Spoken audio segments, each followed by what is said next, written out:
Nadali pa kong magsugod sa pagtubag sa argumento ni Eugene Peregrino. Tuguto niya kung ninyo pagpangayo og katahuran sa atong mahal na magtutudlo. Na mao si Divine Master Pope Benedicto Gabuli Yab. Mayo nga po kanyang mister o sa mga nanay, may pahatong sa. Mga igsoon, sigon sa inyo nang nabati ng mga rason sa akong mga kauban. Kaming tanang pariharamig mga rason tungod kay among itubag karon ang argumento nga gidawat ni Eugenio Eugene Peregrino nga kining nga makita nining maong video kini mao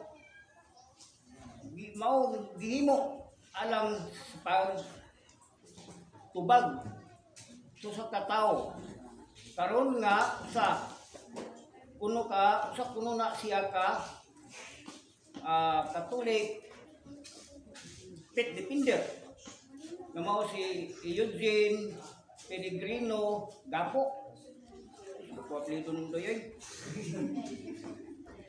nga mi dawat sa argumento sa among labaw nga magtutudlo nga maong argumento gingon kinsa man ang naghimo ni Pedro nga Santo Papa sa Katoliko.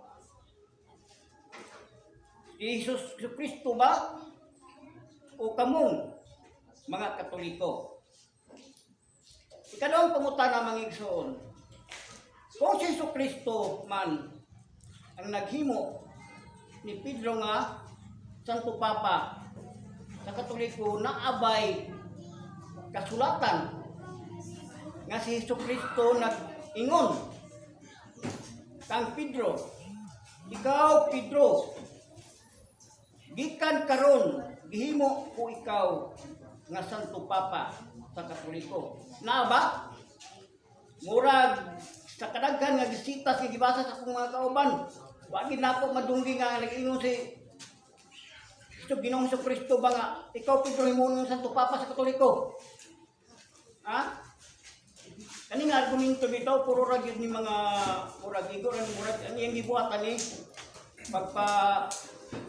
pagpasalaag sa mga katawhan. Kay ano man nga iyang manggidalaan nga pagtuloan nga doktrina. Kini nga argumento mga igsoon, klaro kayo mga igsoon nga iyang gidawat nga mabasa gayon sa kasulatan nga nag-ingon si Hesus Kristo, ikaw Pedro, gikan karon himuon ko ikaw nga Santo Papa. Mao yang gipasalig mga igsoon nga mabasa gid kuno sa kasulatan. Karon mga igsoon kay gibasa naman gid kini niya. O gibasa po sa atong mga kauban. Dili na ginako ni kanan aso pa kay mawara man gyapon ni nga istorya. Gibasa man gyapon sa atong mga kauban. Unya, mawara gyapon nga sistema. Wala lang gyapon tay mabati nga si Ginoong Kristo nag-ingon Pedro, sukad karon himo ikaw Santo Papa sa Katoliko.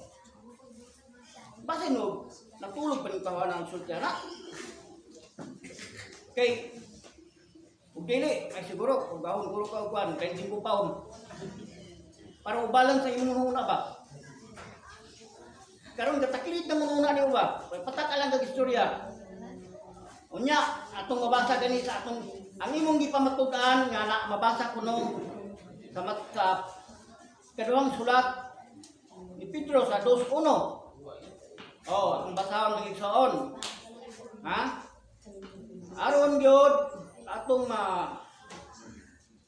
pamatudan nga nag-ingon apan diha usab mga mini nga propeta sa tiliwala sa katawhan maingon nga sa taliwala ninyo, kisa man ang ninyo. Kamu mga Katoliko. Kay kamu man hindi tudlo diri. Ha? Paliwala ninyo.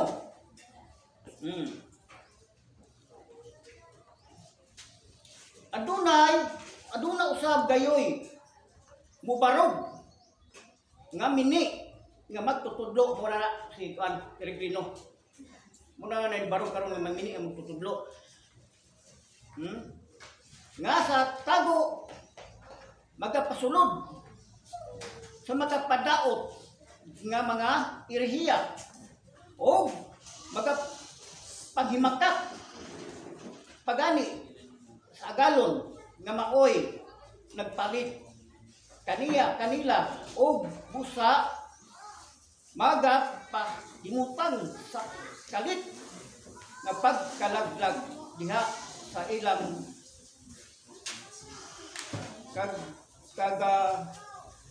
kaugalingon.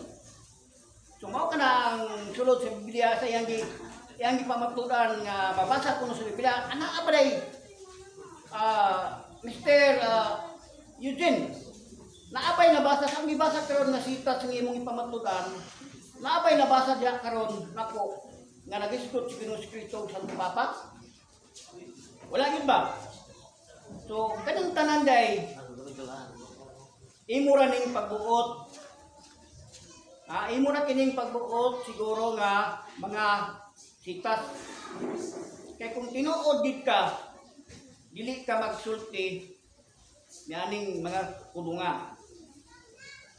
O, huno na ang giingon sa ang argumento giingon kinsa man ang naghimo ni Pedro nga Santo Papa sa Katoliko. Jesucristo ba o kamong mga Katoliko? Kung si Jesucristo man ang naghimo ni Pedro nga Santo Papa sa Katoliko, naabay kasulatan nga si Jesucristo nag-ingon kang Pedro, ikaw Pedro, gikan karon hinuon ko nga Santo Papa sa Katoliko. Naabay mabasa wala no. Wala gid tayo mabasa. Busa tungod kay kun pa man daghan man kitang magpamupahayag, magkauban ako ni hatag sa akong mga kauban ako. Ang dugang kamatuod.